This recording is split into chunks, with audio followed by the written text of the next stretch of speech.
Pour gagner de l'argent en investissant, ça commence par éviter d'en perdre. Beaucoup de personnes viennent me voir en me disant « Vanessa, je veux apprendre à investir, je veux faire travailler mon argent, je veux que mon argent me rapporte de l'argent, je veux diversifier mes investissements. Bref, je ne sais pas comment faire, je suis perdue. » Mais très peu viennent me voir en me disant « Vanessa, est-ce que je peux optimiser ce que j'ai déjà? Est-ce que tu peux m'aider à voir si je ne perds pas déjà de l'argent? Est-ce que je me pose des bonnes questions ?» Comme toujours, tu l'as remarqué, la plupart des gens ne se posent pas les bonnes questions et c'est l'épisode du jour. On va voir comment arrêter de perdre de l'argent avant de vouloir gagner plus.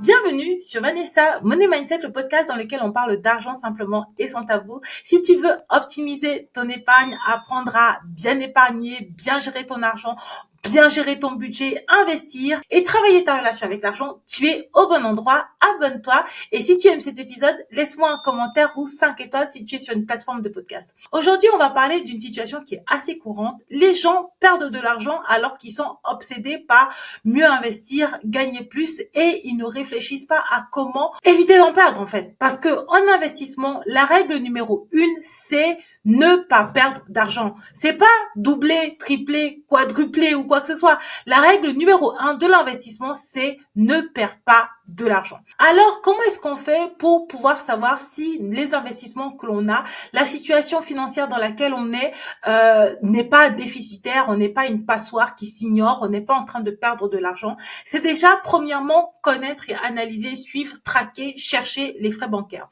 En effet, les frais bancaires sont les frais de tenue de compte, la carte bleue, les abonnements inutilisés, les assurances bancaires en doublon, les frais d'incident, les agios, bref. Une fois que tu as cherché, traqué tous les potentiels frais qui peuvent exister sur ton compte, c'est d'appliquer un calcul qui est simple. Si tu laisses 10 € de frais passer tous les mois sur ton compte, que ce soit en agio, en assurance doublon, en frais possibles et inimaginables, il y en a toujours d'ailleurs, c'est de se dire que si c'est 10 € tous les mois, eh bien c'est 120 € au bout d'un an et c'est plus de 500 € au bout de 5 ans. C'est de se dire aussi que avant de chercher le meilleur investissement qui va te rapporter 40 milliards de pourcents par mois, là tu es déjà en train de perdre de l'argent. Arrête cette opération, arrête cette action, limite ce frais, analyse-le, pose-toi la question si cette assurance est utile et supprime-la si la réponse est « ce n'est pas utile ». Ensuite, la deuxième chose, c'est de se dire il faut pouvoir faire attention aux bons investissements. J'ai personnellement analysé beaucoup de contrats d'assurance vie de mes clientes. Donc, c'est de se dire qu'il faut vraiment regarder les frais qu'il y a sur les assurances vie. Je suis une ex-bancaire, j'ai vendu des assurances vie. Je sais que, les frais de versement, ce sont des frais qui sont négociables. Les frais d'arbitrage, ce sont des frais qui peuvent aussi être négociables. Donc, c'est déjà de regarder quels sont les différents frais qui existent sur ton contrat. Spoiler alert, si tu as un contrat dans une banque traditionnelle, tu as des frais de versement qui sont forcément existants, voire potentiellement élevés. Donc, c'est vraiment d'en prendre conscience et de regarder à chaque versement que tu réalises combien ça t'a coûté. Si c'est cher, c'est de se dire que potentiellement le contrat que tu as n'est pas intéressant. Parce que moi, en coaching, je leur présente de nombreux contrats et les contrats que je leur présente, il n'y a pas de frais de versement. Souvent même, il n'y a pas de frais d'arbitrage. Donc, si toi, tu as un contrat qui a des frais de versement, des frais d'arbitrage, il ne s'agit pas forcément de le résilier, mais c'est de te poser la question que est-ce que c'est toujours intéressant pour toi de l'alimenter? Ensuite, le point numéro 3. En investissement, il y a des vraies bases à connaître. Tu n'investis pas juste pour investir. On investit avec une stratégie. On investit avec un objectif. Pourquoi est-ce que tu veux investir? Est-ce que c'est pour avoir un complément de revenu? Est-ce que c'est pour préparer ta retraite? Est-ce que c'est pour financer un achat immobilier? Est-ce que c'est pour payer l'école de tes enfants? Si tu ne sais pas pourquoi tu investis, il y a de fortes chances que tu puisses choisir des investissements qui ne sont pas adaptés. Le deuxième élément, quand tu analyses pourquoi tu investis, c'est ton profil investisseur. Il y a beaucoup de gens qui vont choisir des produits. Ah tiens, je vais investir dans une action. Ah tiens, je vais investir dans un ETF. Ils ne connaissent pas leur profil investisseur. Ils n'ont pas bien compris.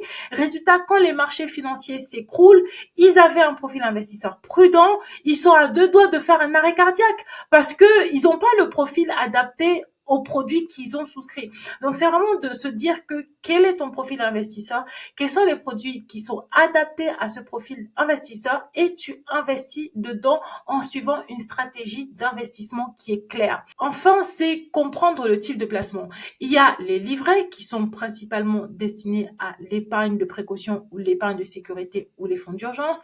Il y a les assurances vie qui ont plutôt une vision moyen voire long terme, plus des avantages fiscaux. Il y a l'immobilier qui permet d'avoir des éléments d'investissement concrets, d'avoir aussi une rente sur le long terme et d'avoir aussi du cash flow sur le court terme et un patrimoine. C'est vraiment de se dire qu'il faut que tu connaisses les produits, il faut que tu connaisses ton profil, ta stratégie et quelles sont les classes d'actifs qui sont adaptées à ta personnalité.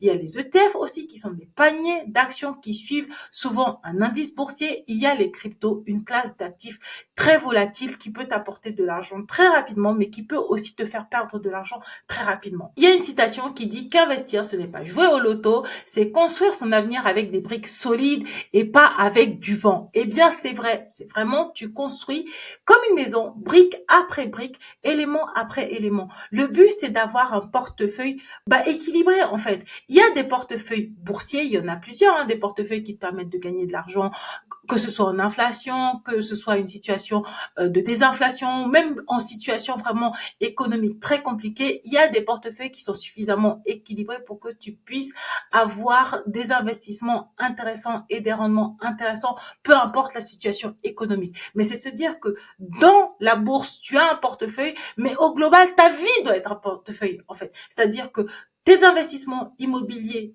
papier, physique, boursier, crypto-monnaie, tout ça, ça constitue un portefeuille et ce portefeuille, tu dois l'avoir pensé en amont, tu dois le réaliser au quotidien, tu dois le suivre et tu dois avoir un portefeuille in fine qui te correspond, que tu avais anticipé et que tu es prêt à tenir sur le très long terme. Parce que bien évidemment, une stratégie d'investissement, ça se fait pas sur le court terme. Et enfin, on a commencé par le budget, on termine avec le budget, on fait le tri dans ses comptes, on suit dans le détail ses comptes, on ferme les comptes inutiles, on renégocie tous les frais possibles et inimaginables, on regroupe tout son épargne au même endroit pour avoir une épargne qui est facilement suivable et traçable et on supprime l'intégralité des frais cachés. Pourquoi? Parce que c'est la gestion de budget qui va toujours arriver en support de l'investissement. C'est ton épargne de précaution qui sera là pour pouvoir payer les frais s'il y a des ajouts à faire dans un investissement immobilier, pour pouvoir par exemple compenser quelques pertes en bourse par exemple, pour pouvoir aussi te retourner si tu décides de te reconvertir ou si jamais tu as un accident de la vie du quotidien. C'est vraiment de se dire que c'est bien d'investir, mais avant d'investir, on évite de perdre de l'argent.